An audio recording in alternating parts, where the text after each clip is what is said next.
নীরার বিয়ে হয়েছে আজ কয়েক মাস হয়েছে। তার স্বামী সাদিক খুবই শান্ত মানুষ, কথাও বলে হিসাব করে করে। নীরার সাথে তার খুব কম কথা বলা হয়, প্রয়োজনীয় কথা ছাড়া তাদের মাঝে বেশি কোনো আলাপ নেই।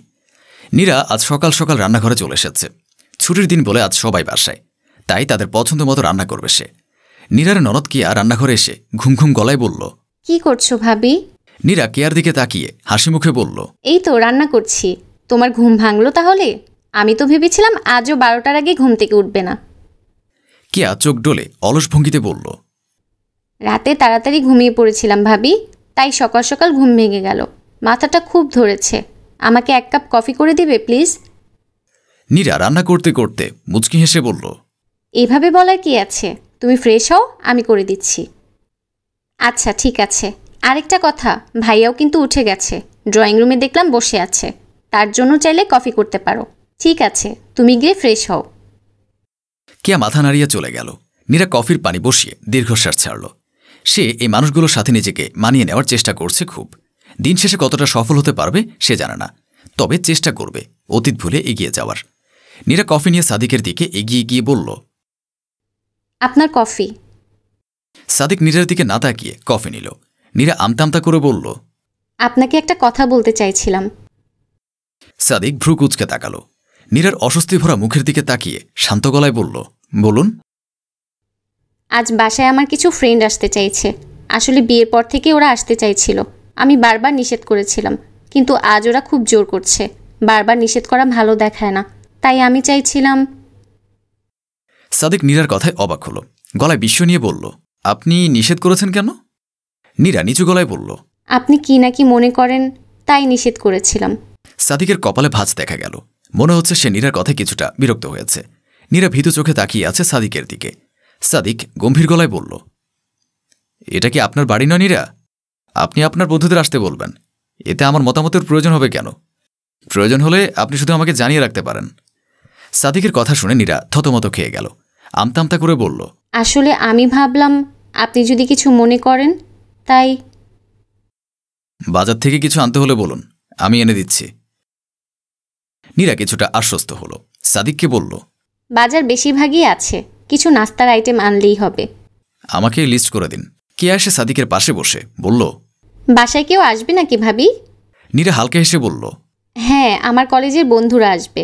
কেয়া খুশি হয়ে বলল, তাহলে তো খুব মজা হবে, সারাদিন বোরিং কাটবে না। আমি আমার বন্ধুদেরও আসতে বলি। আজ নয়, তোমার বন্ধুরা এলে মেহমানদের সময় দিবে কখন? তুমি তোমার বন্ধুদের আগামী শুক্রবার না হয় আসতে বলো। কেয়া মন খারাপ করে বলে, ঠিক আছে ভাইয়া। সাদিক নীরার থেকে লিস্ট নিয়ে বাজারে চলে যায়। সাদিক বাজার থেকে এসে নীরার হাতে ব্যাগ ধরিয়ে দিয়ে রুমে চলে গেল। দুপুরের আগ মুহূর্তে নীরার বন্ধুরা তার বাসায় এলো। নীরার 2 বান্ধবী মিতু আর লিজার সাথে আরেকজনকে দেখে নীরা চমকে গেল। কি রে, দাঁড়িয়ে গেলি কেন? বসতে বলবি না? নীরা লিজার দিকে বিরক্ত চোখে তাকালো। মিতু নিজেও অস্বস্তি বোধ করছে। নীরা সবাইকে ড্রয়িং রুমে এসে বসতে বলে। মিতুকে নিয়ে সাইডে চলে গেল। সুমনকে এখানে কেন নিয়ে এসেছিস? নীরা শক্ত গলায় মিতু অসহায় বোধ করল। নরম গলায় বলল, আমি আনিনি রে, আমি তো জানতামও না ও আসবে। লিজা ওকে তোর বাসার ঠিকানা দিয়েছে, ও আগে থেকেই তোর বাসার নিচে দাঁড়িয়েছিল। নীরা অধৈর্য গলায় বলল, ও কি কোনোদিনও ঠিক হবে না? আর কি চায় আমার কাছ থেকে? এখন কি আমার সংসার ভাঙতে চায় ও? রাগিস না, তুই নিজেকে শান্ত কর, বাকিটা আমি সামলে নিচ্ছি। আজকের পর থেকে ওর হয়ে আমার কাছে কোনো ওকালতি করবি না, তাহলে তোর সাথেও আমার বন্ধুত্ব থাকবে না। ঠিক আছে, তুই শান্ত হ। মিতু গিয়ে লিজার পাশে বসল। লিজা আর সুমন হেসে হেসে গল্প করছে। মিতু যেতেই লিজা টিটকিরি দিয়ে বলল, বান্ধবীর সাথে গোপন মিটিং শেষ হলো তাহলে? আমাদেরও তো ডাকতে পারতি একটু।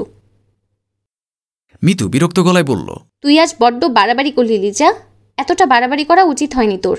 বন্ধু যদি তোর মতো হয় তাহলে জীবনে বন্ধুহীন থাকাটাই ভালো। বেশি জ্ঞান দিস না তো, বিরক্ত লাগে। আমি কি করব তা আমাকে ভাবতে দে, তোর না ভাবলেও চলবে। এতই যদি আমার সাথে বন্ধুত্ব রাখতে সমস্যা হয় তাহলে রাখিস না, আমি তো আর কাউকে জোর করছি না। আজকের পর সেটা এমনিতেও থাকবে না, তুই জোর করলেও না। মেহমান হয়ে এসেছিস, আশা করি ভদ্রতা বজায় রাখবি। আর সুমন, এমন কিছু করিস না যাতে এখান থেকে অপমান হয়ে যাওয়া লাগে। আগে পরে কি করেছিস তা ভুলে যা, দয়া করে কোনো সিন ক্রিয়েট করিস না। সুমন আর লিজা হাসল। মিতুর কাছে ওদের উদ্দেশ্য ভালো লাগছে না। সে চিন্তা করল কিছুক্ষণ থেকে চলে যাবে। নীরা নাশতা এনে ওদের সামনে দিল। সাদিক আর কিয়াও এসে বসাচ্ছে।